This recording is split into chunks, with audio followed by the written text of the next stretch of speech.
Здравствуйте! В эфире информационный выпуск Амшик Шара. Сегодня в программе. Удостоверение о повышении квалификации в мастерской управления «Синеж» вручили финалистам и участникам команды Абхазии. Театр имени Искандера представит мировую премьеру спектакля «Эдит Пиаф» по пьесе современного драматурга Веры Сердечной. Началась поставка сельскохозяйственной техники в рамках программы развития сельского хозяйства.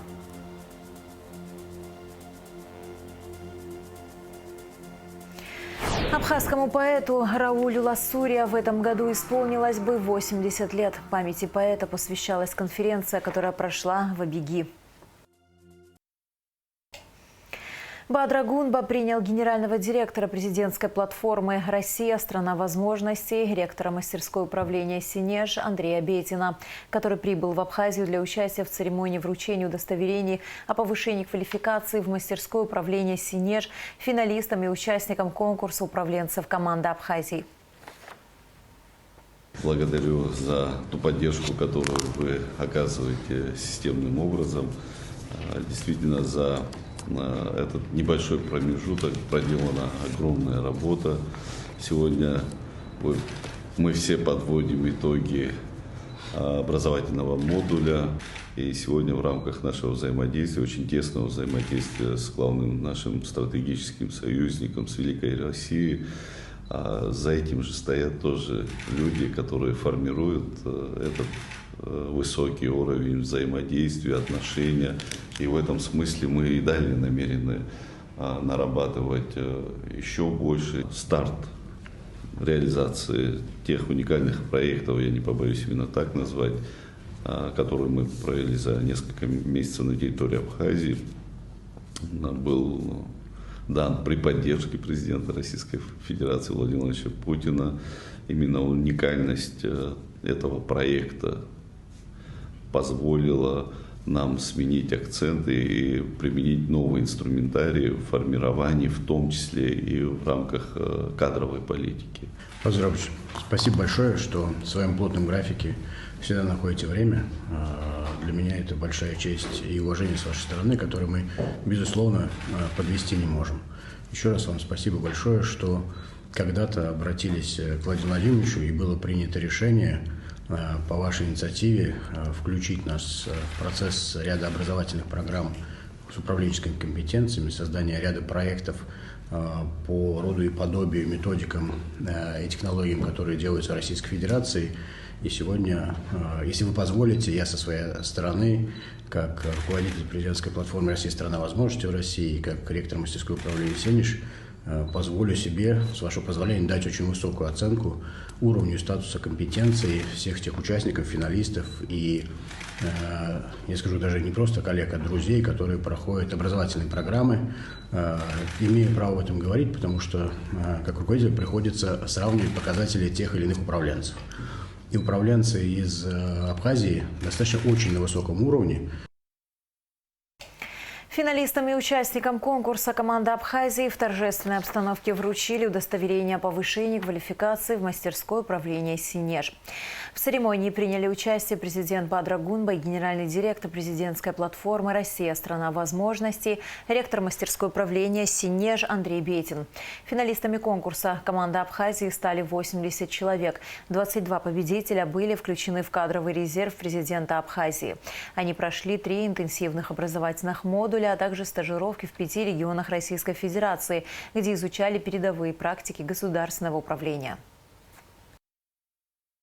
Это не итог, это только начало. Это то, что нас делает единой командой не по признакам политических, религиозных, национальных. Это единая команда единомышленников, которые переживают за свою страну, делают все для развития нашего государства. Сегодня у нас уникальная возможность. Я хотел бы напомнить предысторию создания команды Абхазии. Это была наша инициатива, моя инициатива. Было обращение в адрес руководителя Российской Федерации, президента Российской Федерации Владимира Владимировича Путина поделиться тем уникальным опытом, той методикой, которая создана сегодня в России по подготовке специалистов, кадрового состава, управленцев. Именно эта методика позволила нам, мне лично, взглянуть совершенно по-другому на многие вещи. Мы должны сегодня привлекать в рамках реализации государственной политики, кадровой политики, профессионалов, людей с разных областей, с новыми подходами реализации и к решению тех задач, которые сегодня стоят перед нашей страной. Сегодня мы здесь находимся, как вы совершенно верно сказали, не на финише, а на новом этапе старта. Но представить почти год назад, что это будет так, наверное, никто представить не мог. Даже мы с определенным своим опытом не могли. Это все благодаря вашей вере, убежденности и тому, что вы приняли решение однозначно, бесповоротно каждый день трудиться на благо народа Абхазии. И вы нас заразили этой верой. Спасибо вам большое. В вторую очередь хочу поблагодарить президента Российской Федерации Владимира Владимировича за принятое решение и реакцию на инициативу Бадра Зурабовича и непосредственную команду нам для того, чтобы мы поделились всем опытом, навыками, методиками, технологиями, инструментами, всецело передали их в Абхазию. Не просто передали, а сегодня создано юридическое лицо, оно команда Абхазии, который убежден, что в ближайшие годы станет полноценным, самостоятельным, уже сегодня является, но передаст весь опыт на России страны возможностей и самостоятельно будет реализовывать все проекты. Ну и, конечно, я не могу обойти ни в коем случае стороной Сергея Владимировича Кириенко, который помог весь этот путь и мне, и всей команде, которая с вами работала, пройти, как мне кажется, достойную, эту оценку скажете вы, потому что он ваш земляк, да, и научил нас по-настоящему не разумом, а сердцем любить Абхазию. И думаю, что благодаря этому сегодня, в том числе, вместе с вами здесь. Более 6 миллиардов 700 миллионов рублей составили налоговые поступления в бюджет Абхазии за 11 месяцев. Доходы бюджетной системы Абхазии, администрируемые Министерством по налогам и сборам, за 11 месяцев текущего года выросли на 1 миллиард 31 миллион 979,9 тысяч рублей. Выполнение плана составило 108%. План перевыполнен во всех районах республики, кроме Учимчирского, где выполнение составляет 76%. Наивысшие показатели перевыполнения плана у Сухумского района – 174%. Колонна МЧС Абхазии с гуманитарным грузом направилась рано утром в Донбасс и Новороссию. 85 тонн цитрусовых и бутилированной воды будут доставлены в ДНР, ЛНР, Херсонскую и Запорожскую области. Вместе с абхазскими спасателями груз сопровождают и сотрудники МЧС России, прибывшие в республику на тяжелогрузных фурах. По поручению президента Бадры Гунба школам Гагарского и Гудаутского районов передали 2 новых автобуса. Прежние школьные автобусы в районах вышли из строя, создавая трудности с ежедневным передвижением детей и учителей. Один автобус будет обслуживать несколько общеобразовательных учреждений Гагарского района, обеспечивая ежедневную перевозку порядка 30 детей и учителей. Второй автобус направлен на нужды Гудаутского района, где также остро стояла проблема перевозки школьников. У нас в селе сгорел автобус школьный. Естественно, мы обратились в Гагарскую администрацию, сразу дали они позвонили в Сухум, доложили президенту. И спасибо Бадру Зурабовичу, что он с первых дней стал рядом с нами. Этого автобуса школьный маршрут. И он в день делает 70 километров. Это высокогорное село. Он именно оттуда возит этих детей. 3 школы, не в одну, 3 школы, да около 30 детей. И с высоко вот этого в Скацерха именно возит, и поэтому просто необходим нам автобус. От лица Махатырской неполной средней школы номер 2 хочу поблагодарить в первую очередь Бадру Зурабовича, нашего президента, за такой прекрасный подарок, за автобус для села, для детей. Конечно же, всю администрацию Гагарского района и администрацию села. Всем огромная благодарность. Мы нуждались в данном транспортном средстве, на автобусе, и дети рады, и жители. На этом автобусе будут передвигаться дети нашего села, И не только нашей школы, также дети школы Махатырской средней школы номер 1, Санрыбской средней школы номер 1, также передвигаются дети из села. Абхазия укрепляет экономические связи с Никарагуа. В Манагуа открылся первый международный форум «Никарагуа экспортирует-2025», посвященный развитию экспорта и привлечению инвестиций. Абхазию представляли посол Инар Ладария и советник посланника Ляс Айба. Мероприятие собрало высокопоставленных представителей правительства Никарагуа, включая советника президента, министра торговли и главу Национального банка.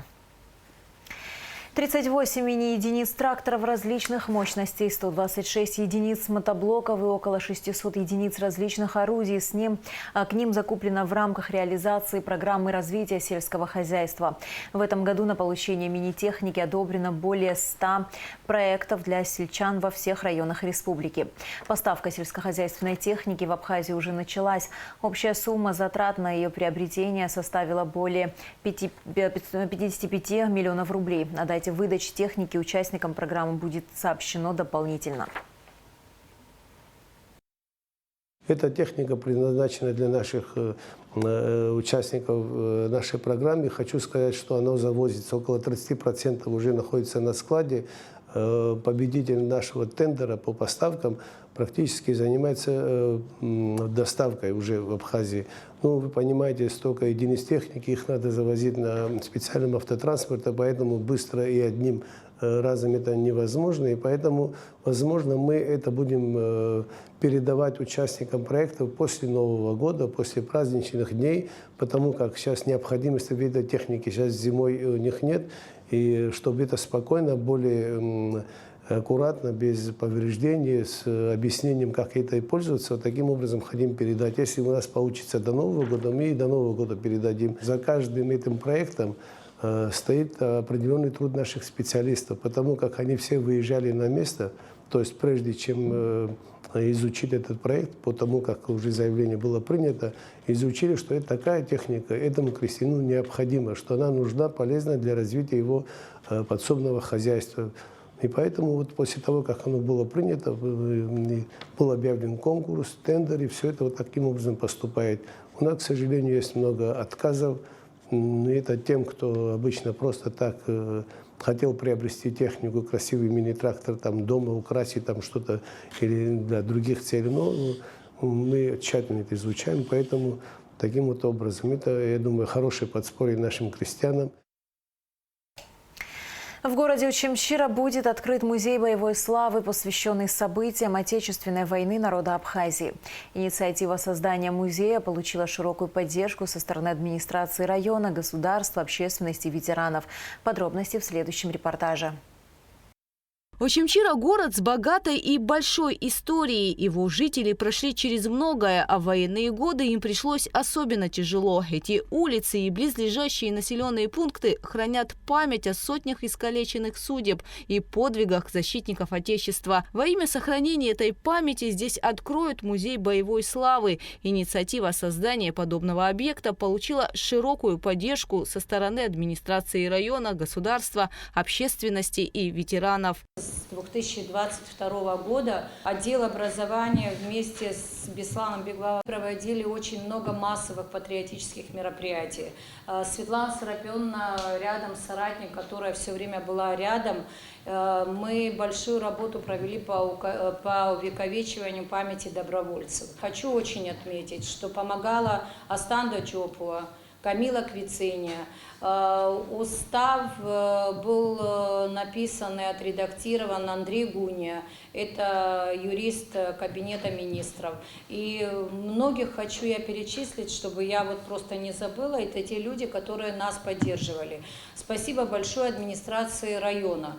Мы сами ничего не смогли бы, потому что этот масштабный проект, если не поддержит государство, если не поддержит глава района, общественность, ветераны, у нас никогда это не получится и это не пройдет. Администрация района выделит 3 помещения под музей боевой славы в одном из городских зданий, расположенных в самом центре. На финансирование объекта со стороны государства планирует направить 14 миллионов и еще 5 миллионов благодаря гранту, выигранному в конкурсе «Созидатели Абхазии». Если в течение года у нашей команды получится в мае месяце открыть торжественное открытие музея боевой славы, тогда мы думаем, что у нас получился результат. Это все начинали давно, но просто, может быть, время так сложилось, и мы оказались здесь и сейчас в нужное время, и это событие произошло. Потому что на протяжении 33 лет практически можно сказать, что Чимчерскому району было очень сложно и очень тяжело.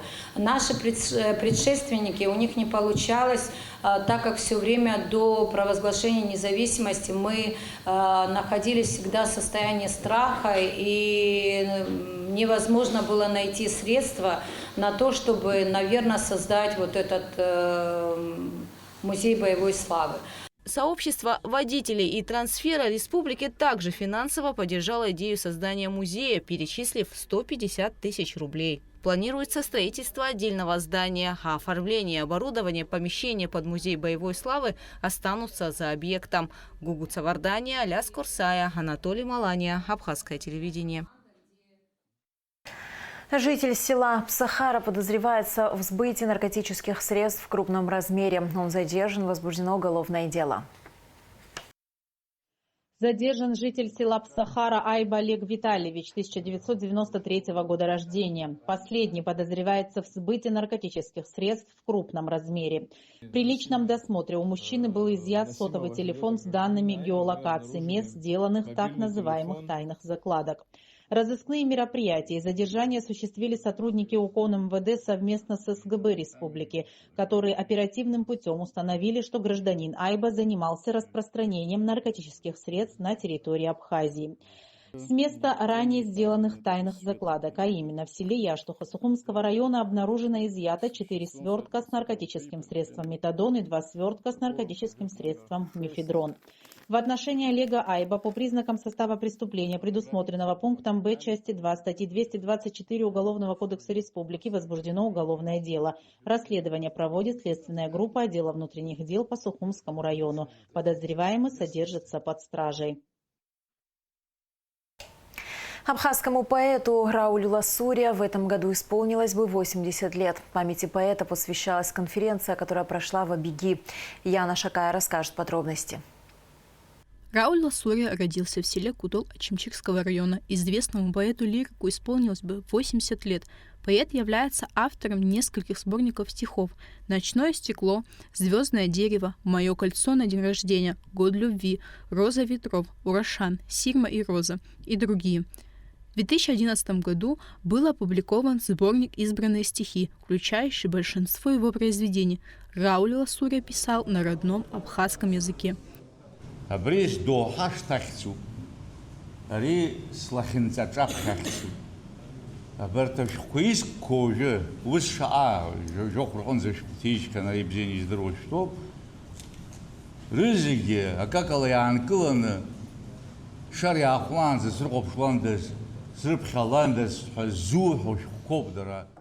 Благодаря Раулю Ласуре были переведены на абхазский язык стихи русских классиков и английских поэтов.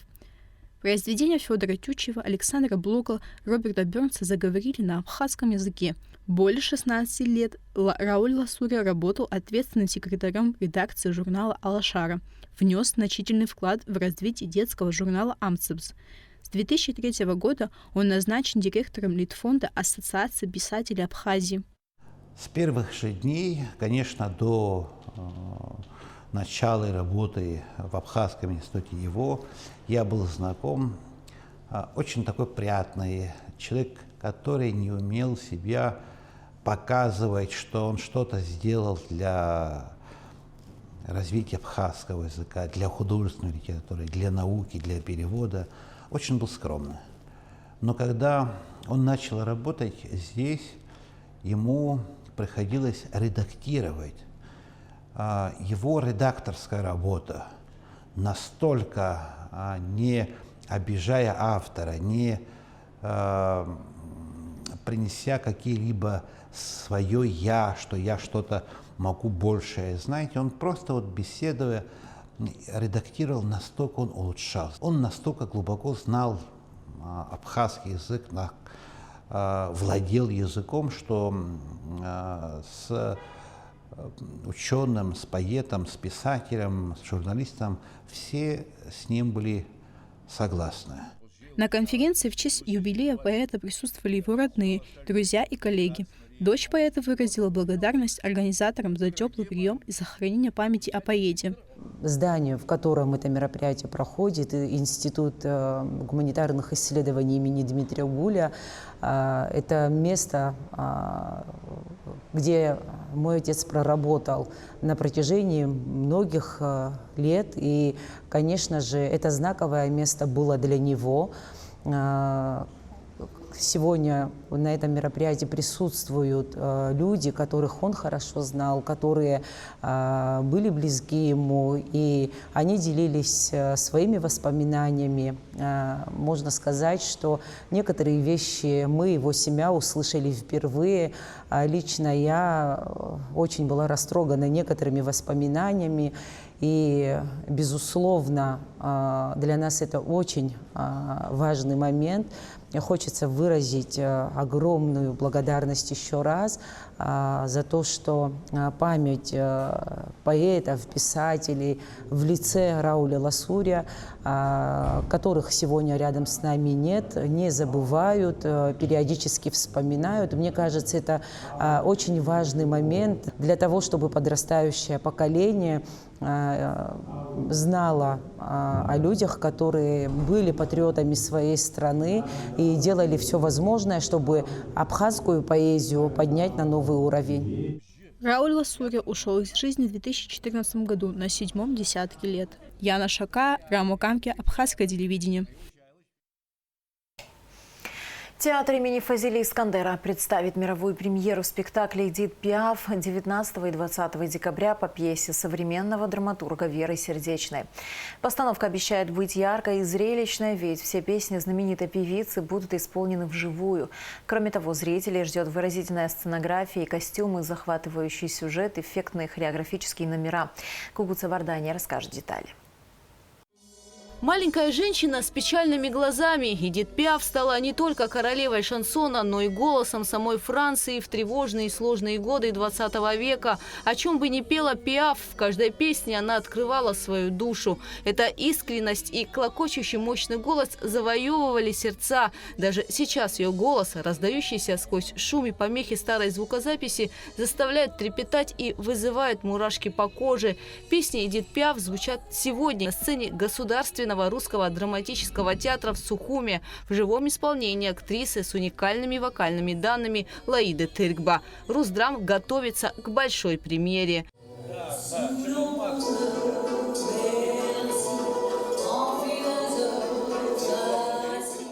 Исполнительница главной роли Лаида Тыркба вкладывает все силы и душу, ведь взяться за такую актерскую роль – задача не из легких. Жизнь Эдит Пиаф была сложна и трагична, с множеством страшных событий, но вместе с тем и удивительных. Она пережила 4 автомобильные катастрофы, 2 попытки самоубийства, 3 комы, смерть ребенка, приступы психоза. И это еще не все. Но она продолжала работать и петь. Ее удивительная судьба не раз привлекала режиссеров кино и театра. Драматург Вера Сердечная специально написала пьесу для театра имени Фазиля Искандера. Следовательно, по словам гендиректора Ираклия Хинпа, спектакль «Эдит Пиаф» в Русдраме станет мировой премьерой в постановке знаменитого российского режиссера, лауреата премии «Золотая маска» Александра Огарева. Эдит Пиаф – уникальная личность. Она всю жизнь была верна какой-то своей внутренней правде. Эта правда, она явилась в мир с такой непохожестью на всех, и кого-то это раздражало, кого-то это покоряло, и она не обращала внимания на эти посторонние взгляды, просто пела и высказывалась всю жизнь какой-то невероятной страстью, за которую весь мир ее и полюбил. И выяснилось, что вот у драматурга Веры Сердечной Она в Краснодаре живет, она доктор наук, кстати, филологических, и она очень известный критик. Она пишет пьесу, у нее есть некая, заявка, что ли, на такую пьесу. Мы с ней связались, и она написала эту пьесу для нас. Мы приобрели эту пьесу у нее, и с Александром Анатольевичем договорились о премьере этого спектакля, о работе в 25 году, в конце 25-го, и премьере в декабре. Так что это эксклюзивная пьеса, принадлежащая нашему театру, и это мировая премьера, потому что это произведение еще никогда нигде не ставилось. Зрителей ждет выразительная сценография и костюмы, захватывающий сюжет, эффектные хореографические номера. В живом исполнении прозвучат легендарные песни. Мы учитывали то время, в которое жила Пиаф, такие художественные всякие течения, которые бурлили во Франции. Это и сюрреализм, и всякий другой авангардизм, и Дали, и Бенуэль. Это учитывается, хотя не впрямую в оформлении. И, мне кажется, оформление будет очень необычным, оригинальным. В спектакле заняты лучшие актерские силы театра, и к этой мощной команде присоединятся представители нового поколения абхазских актеров, студенты Щепкинского училища Давид Цулукия и Ираклий Делба. Эмиль Петров в спектакле исполняет сразу несколько ролей. Мы когда репетировали, режиссер говорит нам: все эти истории уже знаете. Что-то где-то вы слышали, что-то в начале ее жизни, то, что мы рассказываем, где-то у вас 100% кто-то либо из знакомых, либо где-то истории какие-то были. Вы это слышали. И мы такие: да, мы это слышали. Вот эту историю, приводим свои какие-то примеры. Но чтобы это было все у одного человека за всю ее жизнь, это нужно быть просто железным человеком, мне кажется, чтобы это выдержать. Это очень, очень сложно. И мы недавно, уже сколько мы там репетируем, мы буквально, наверное, дней 5 назад мы сидим такие: вы вообще представляете, что она выжила просто? Такой спектакль, в котором мы еще не работали ни разу, то есть вообще начиная от формы существования на сцене. Сама методика работы режиссера, к нам разные режиссеры приезжают.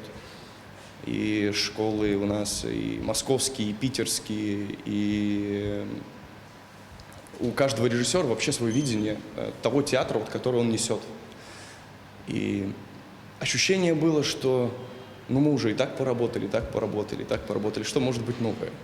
Да, нового, оказывается, очень много. Большая сухумская премьера о мировой звезде состоится 19 декабря, в день рождения Эдит Пиаф. Гугут Савардания, Ахрамичба, Абхазское телевидение.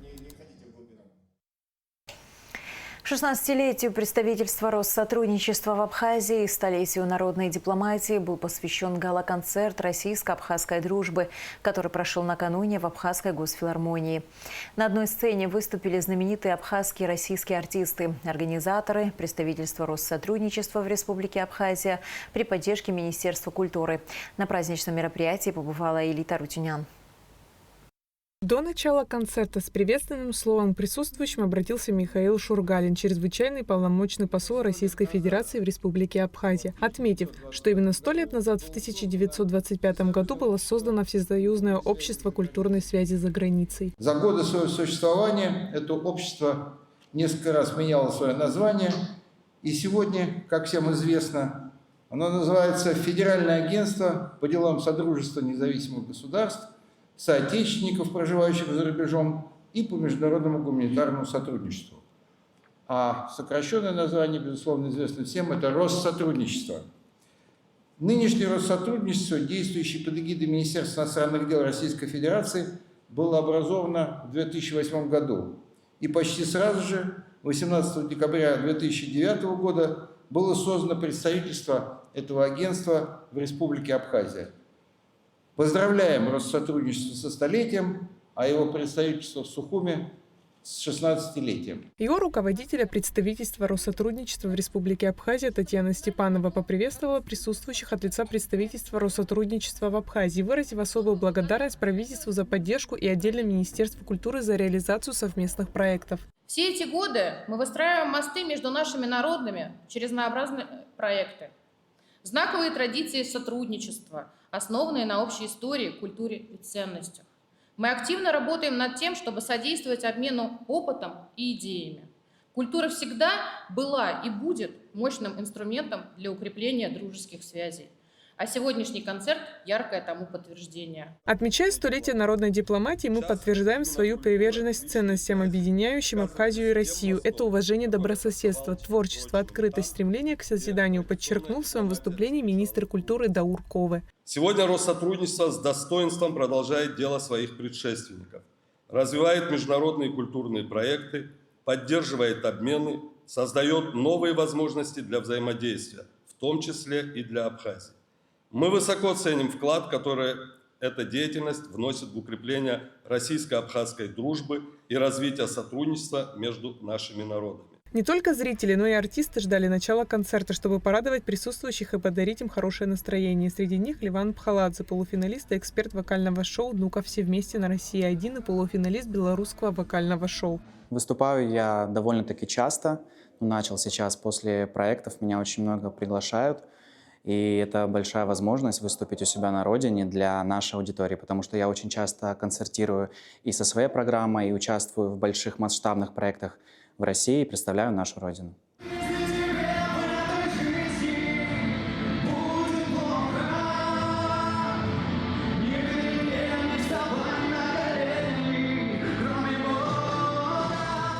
Каждое выступление, как маленькая отдельная вселенная, призванная увлечь человека за собой и оставить только хорошее впечатление.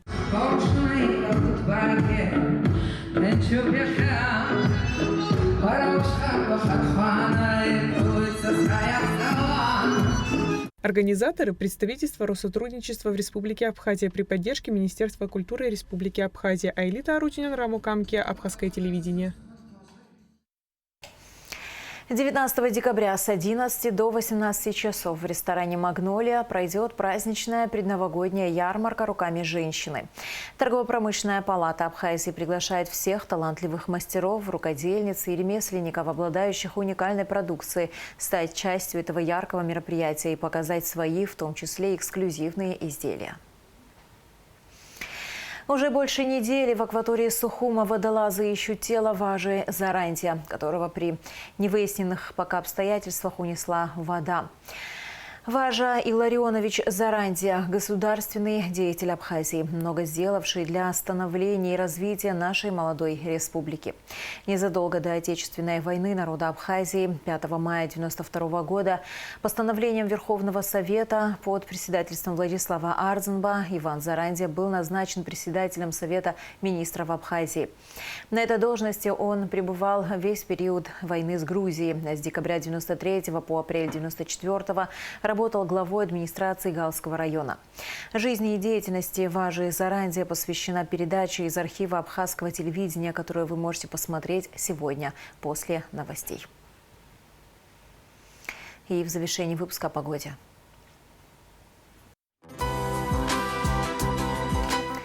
В среду 17 декабря в Абхазии ожидается переменная облачность без осадков. Температура воздуха ночью 2,7, днем 4,9 градусов. Температура морской воды 14 градусов.